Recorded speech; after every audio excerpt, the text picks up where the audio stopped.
For decades, the world of retail was pretty predictable, right? It was a kingdom ruled by a handful of giant corporations. Then, almost overnight, a new generation of scrappy entrepreneurs kicked down the doors, armed with little more than laptops and some seriously bold ideas. This is the story of how they rewrote the rulebook, built billion-dollar brands from scratch, and completely changed the way we all buy things. And it pretty much all started with this one line. Back in 2012, this guy, Michael Dubin, who, by the way, had been rejected by every single business school he applied to, scraped together a few $1,000 to make a video for his tiny, unknown startup. It was casual, it was hilarious, and it kicked off with this unbelievably audacious claim. And you know what? It went viral, almost instantly. And get this, just 4 years after that video, the consumer goods giant Unilever bought Dubin's little company for $1 billion. That's a billion with a B. So suddenly, the entire business world was asking one massive question. How on earth did a guy with a funny video manage to topple a century-old empire? All right, Section 1, an orderly universe. To really get what a big deal this was, you first have to understand the world they were up against. We're talking about a closed system, a club that seemed absolutely impossible to break into. So this is what that old power structure looked like. Before Dollar Shave Club came along, Gillette controlled a mind-boggling 70% of the entire razor market. They were a fortress, an untouchable monopoly that had dominated for decades with huge profit margins. I mean, they seemed completely invincible. So how did the old guard react when they saw that viral video? Well, they basically laughed it off. The head of marketing at their biggest rival, Schick, tried out the blades and pretty much dismissed them as junk. They saw a funny ad, sure, but a bad product.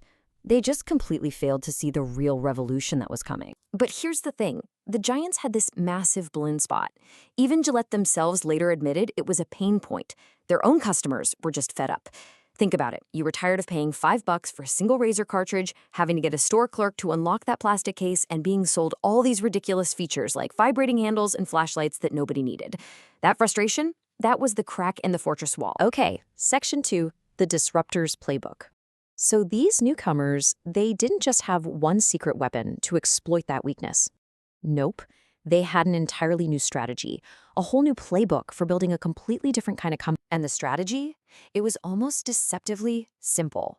First, you find a category where customers are being overcharged and just generally underserved. Second, you use the internet to sell straight to them, cutting out retailers like Walmart or Target. Third, create a message that feels real and shareable, not like some slick corporate ad. And finally, you build a real relationship, a community with the people buying your stuff. And I mean, look at the difference here. It's night and day. The old guard was all about high prices and making you go to a store. Their ads felt old and stuffy, and they had no idea who their customers even were.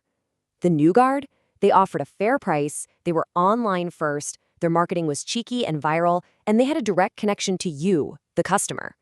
It was a total flip of the old model. And this line, oh man, this line from the Dollar Shave Club video just sums up that new attitude perfectly. It's funny, it's direct, and it's brutally honest. It respects your intelligence by making fun of how absurd the old products had become. This wasn't just advertising, it was a rallying cry for anyone who was fed up. So what was the result of all this? It was seismic. In just 6 years, Gillette's supposedly unbreakable market share plummeted from nearly 70% all the way down to 54%. That's a loss of 13 percentage points. We're talking billions in lost sales to a competitor that didn't even exist a few years before. It was a shockwave that rattled every single boardroom in the country. All right, Section 3, the Digital Brand Factory. Now, you might be thinking this was all about a few brilliant founders having a great idea. But the truth is, they had help. A whole new ecosystem, a kind of digital factory popped up that made all of this possible for anyone. So let's look at the tools in this new factory. You had platforms like Shopify that let you build a professional online store for, $29 a month? You had global manufacturing giants like Dorco in South Korea or tons of sellers on Alibaba that would make high-quality products for you. You had Facebook, which let you target your absolute perfect customer for just a few $100. And then you had new venture capital firms like Forerunner Ventures, who are actively looking for these kinds of disruptive ideas to fund. So this whole new model, it got a name. Direct to consumer, or DTC. The concept is so simple, it's brilliant. You just cut out the middlemen. No Walmart, no Target, no department stores. It's a straight line from the company that makes the product to you, the person who uses it.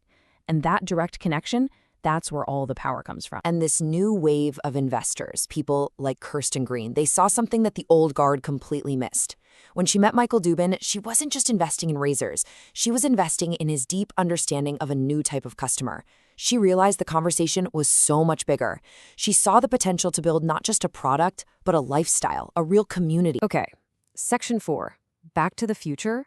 This is where the story gets really interesting and kind of ironic. After years of basically declaring war on physical retail, what are these revolutionaries doing now? The one thing they swore they'd never do? They're opening stores. You have to understand, this was the original gospel of the DTC movement. The founder of the clothing brand Everlane literally said this back in 2012. The entire philosophy was built on avoiding the massive costs and all the hassles of brick and mortar. Physical retail wasn't just old-fashioned, it was the enemy. Okay, so remember that quote. Now, fast forward to today. Just take a walk through the Soho neighborhood in New York City, and what do you find? It's basically a DTC shopping district. You've got Away luggage, Casper mattresses, Warby Parker glasses, Allbirds shoes, and yep, even Everlane. They're all there, often right next to each other. So, what happened? Well, the answer lies in this number. When the glasses company Warby Parker opened a physical store, something fascinating happened. Researchers found that their online sales in that very same zip code actually went up by 3.5%.